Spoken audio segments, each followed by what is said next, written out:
My wife secretly transferred $350, $0 into her sister's account before our divorce, claiming it was a gift, but now she's claiming I stole it, and the entire estate worth over $1 million is at stake. Hello everyone. Dear listeners, please share your thoughts in the comments section below. And don't forget to like, share, and subscribe. Now let's begin the video. Using a throwaway for obvious reasons with certain specifics modified to preserve anonymity.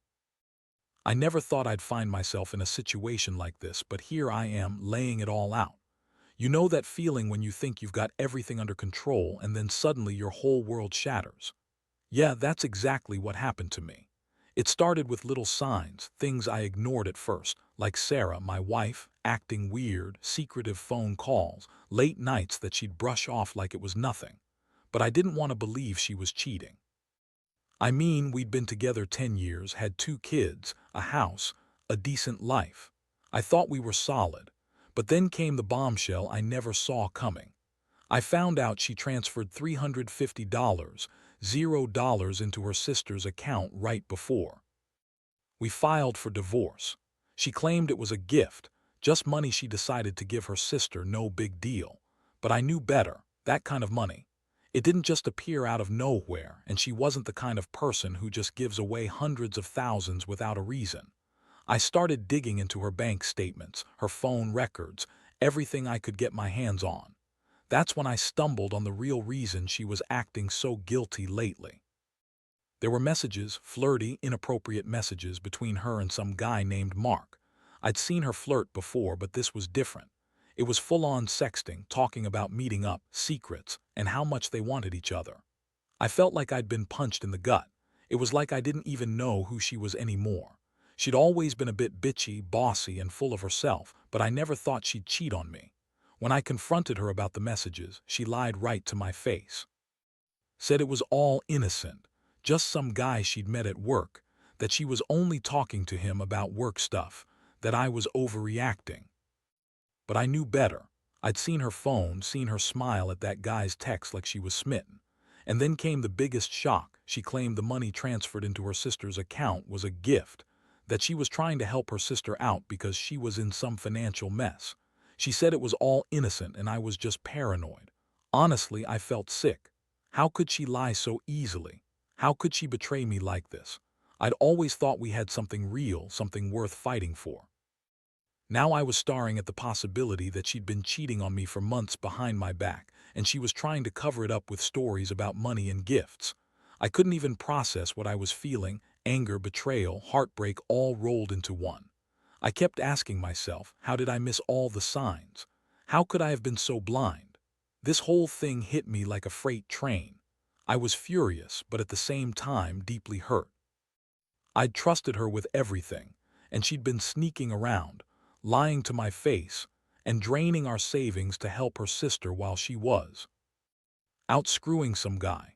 That money was supposed to go toward our future, our kids' college, maybe a nicer house. Instead, she transferred it to her sister, and now she's claiming I stole it all. It's like she's trying to turn the tables on me, make me the bad guy. I didn't sleep that night. I kept replaying everything, the secret texts, the transfer, her cold lies. I couldn't believe I'd been so stupid. I thought I knew her.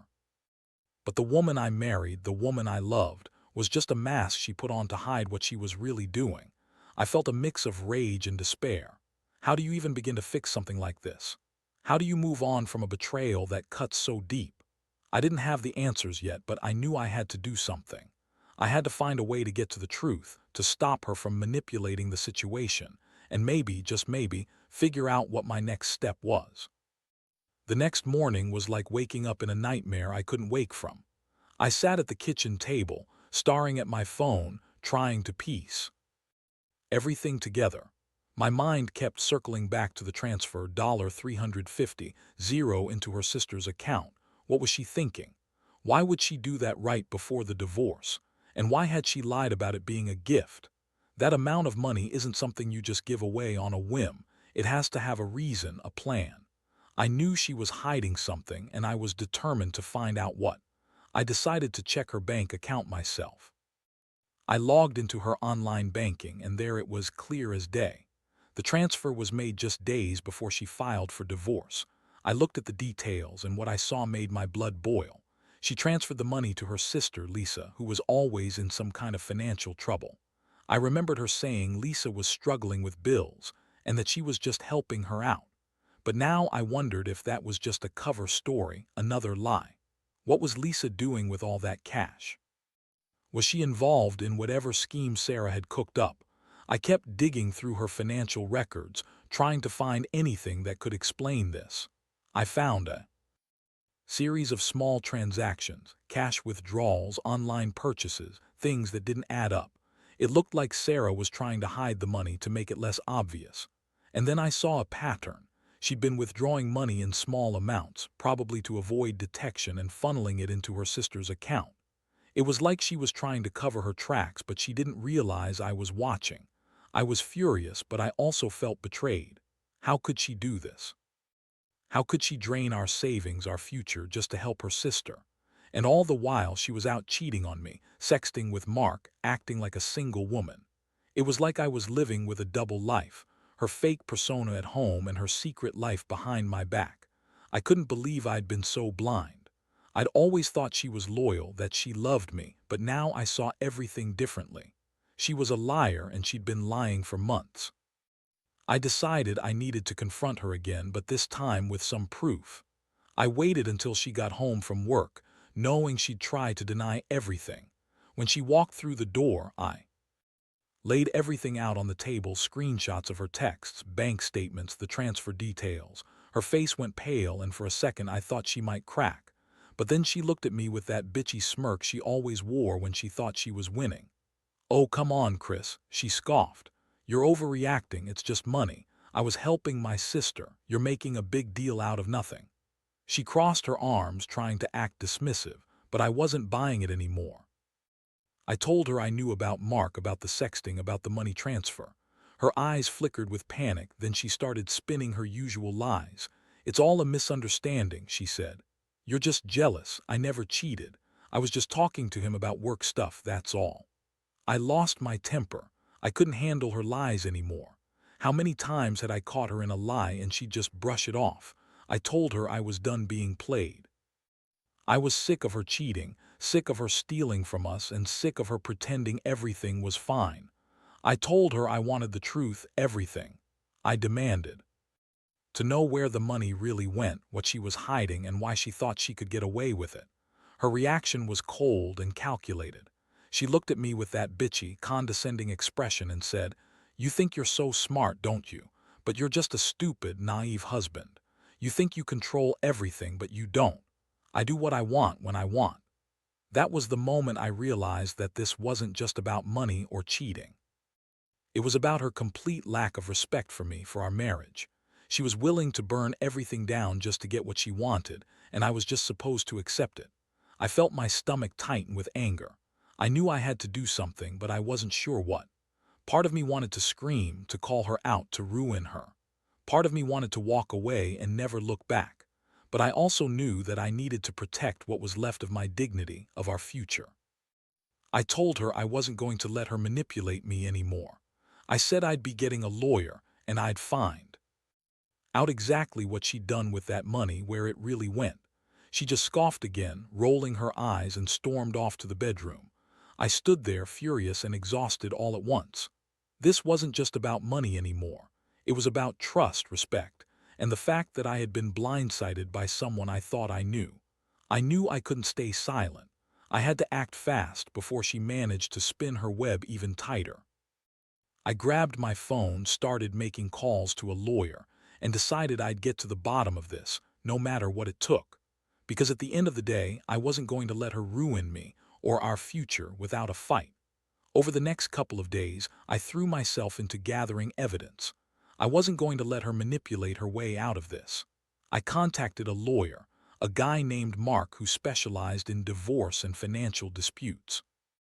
I laid everything out: her secret transfer, the texts with Mark, her lies about the money. I even managed to get access to her email account just to see if there was anything else she'd hidden away. It was disgusting how much she'd been hiding, and honestly it made me feel sick to my stomach knowing I'd been living with a woman who was so deceitful. Meanwhile, Sarah kept up her act, acting like everything was fine.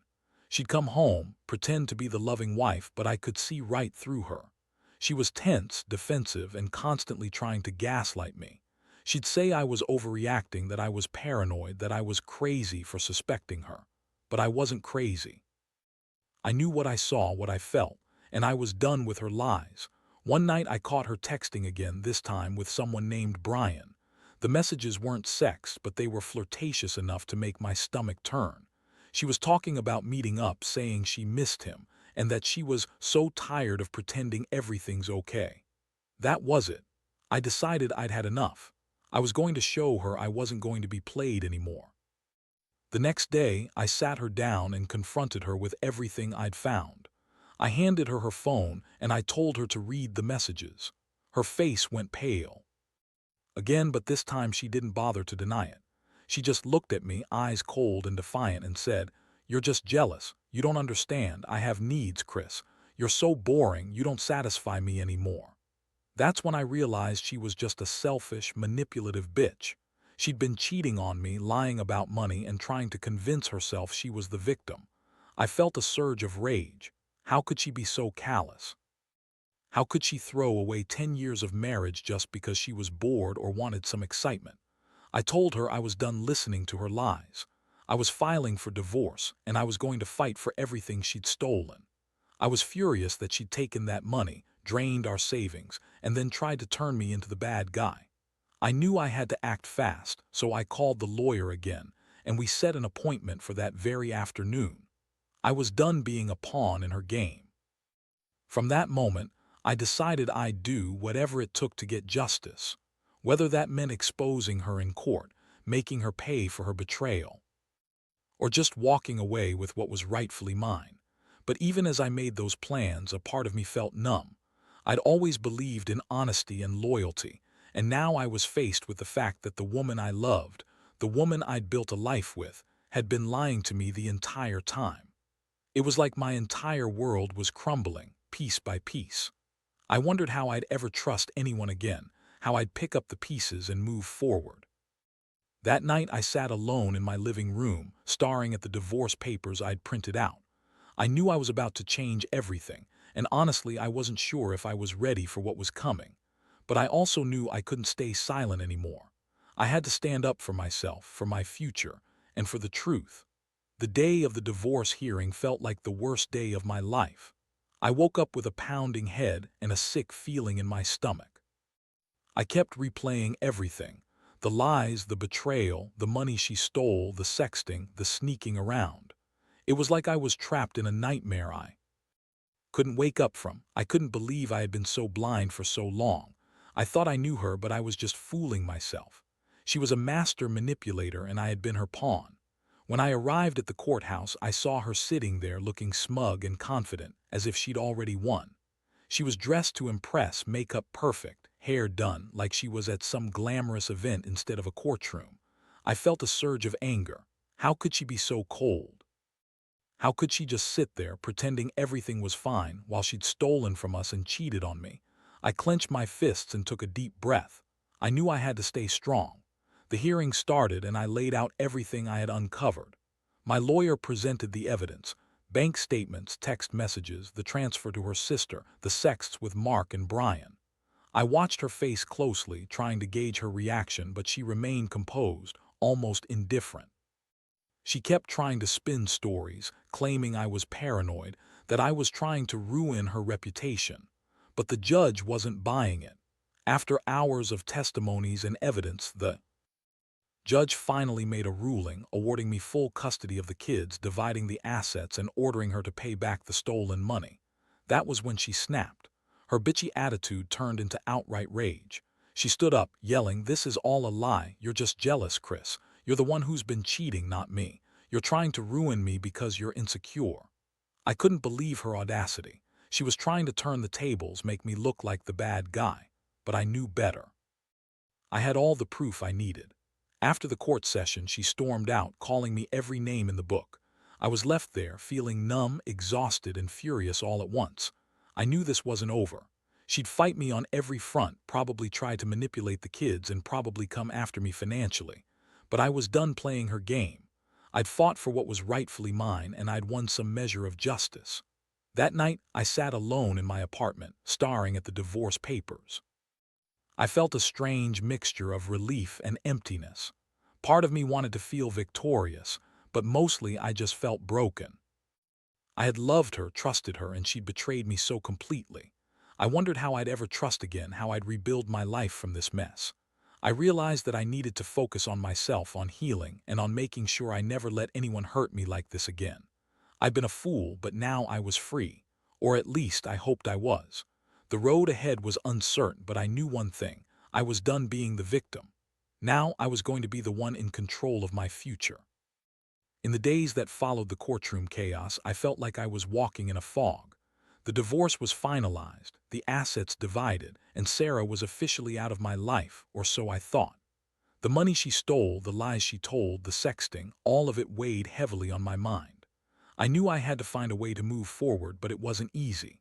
Every time I looked at my bank statements or saw the kids, I was reminded of what I'd lost: trust, stability, the woman I thought I knew. I decided to dig deeper into her financial dealings. I hired an investigator to look into her sister Lisa's accounts. Turns out, Lisa had used the money Sarah transferred to her for more than just help, as she'd claimed. It was clear Lisa was involved in some kind of scheme, possibly laundering money or funneling it into other accounts. I also discovered that Sarah had been secretly meeting with some guy named Mark even after our separation, which made me realize her cheating wasn't just a phase, it was ongoing.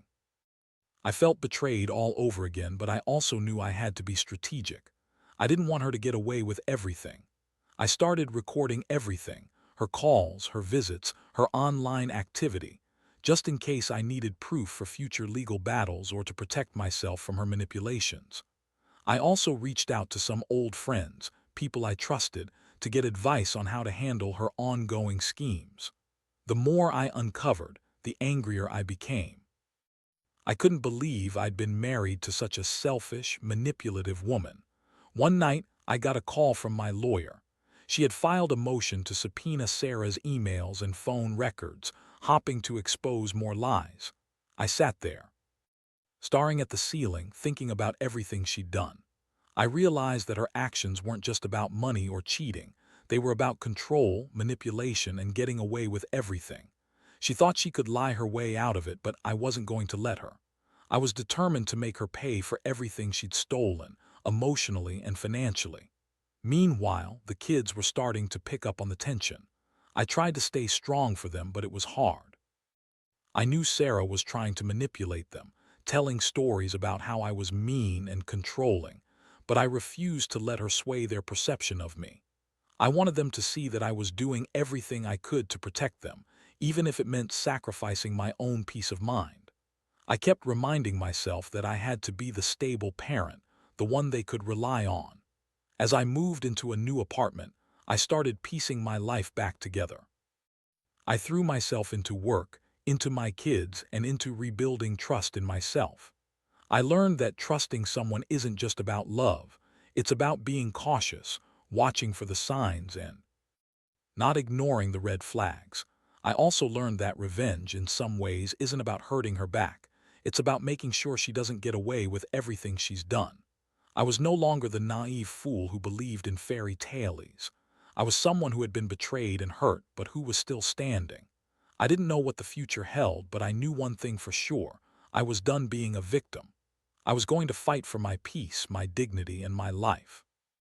And if that meant exposing her lies, fighting in court, or just walking away and never looking back, I was ready. I wasn't going to let her steal any more from me, emotionally, financially, or otherwise. I had to rebuild from the ruins, but I was determined to come out stronger on the other side. Looking back, I realized how much this whole mess changed me. I used to trust blindly, believed in fairness, and thought that love could conquer all. Now, I see the world differently. Sarah's betrayal didn't just cost me money or a marriage. It shattered my sense of security and trust. But it also taught me something vital: how to be cautious, how to stand up for myself, and how to recognize the signs before everything falls apart. The legal battle was long and exhausting, but in the end, I got what I deserved: full custody of the kids, the house, and the financial settlement that reflected her theft. Watching her walk out of court, her face twisted with rage and frustration, I felt a strange mixture of relief and emptiness. I knew I'd won the battle, but the war was far from over. The scars she left behind are there, but I'm learning to live with them. Since then, I've focused on rebuilding my life. I've cut ties with her completely, and I don't allow her manipulations or lies to affect me anymore. My kids are my anchor. Seeing them happy, healthy, and safe is what keeps me going. I've started therapy to process the betrayal and to rebuild my trust in people. It's been a tough road, but I've come out stronger. I now understand that sometimes you have to lose everything to find yourself again. If I could give anyone advice from my experience, it would be this: never ignore the red flags, no matter how much you love someone. Trust is fragile, and once broken, it's nearly impossible to repair. Protect yourself, your emotions, and your future. Be vigilant, keep your eyes open, and don't be afraid to fight for what's rightfully yours. People can surprise you in good ways or bad, but ultimately, you're responsible for your happiness and your peace of mind. This whole ordeal has been a brutal lesson in betrayal, resilience, and self-respect. I don't regret it because it pushed me to grow and to become someone who won't be easily broken again. I've learned that revenge isn't about hurting others, it's about taking back control. I've reclaimed my life, and I'm finally moving forward, free from the shadows of a betrayal that almost destroyed me. Life will never be the same, but I'm okay with that. I'm stronger, wiser, and ready for whatever comes next.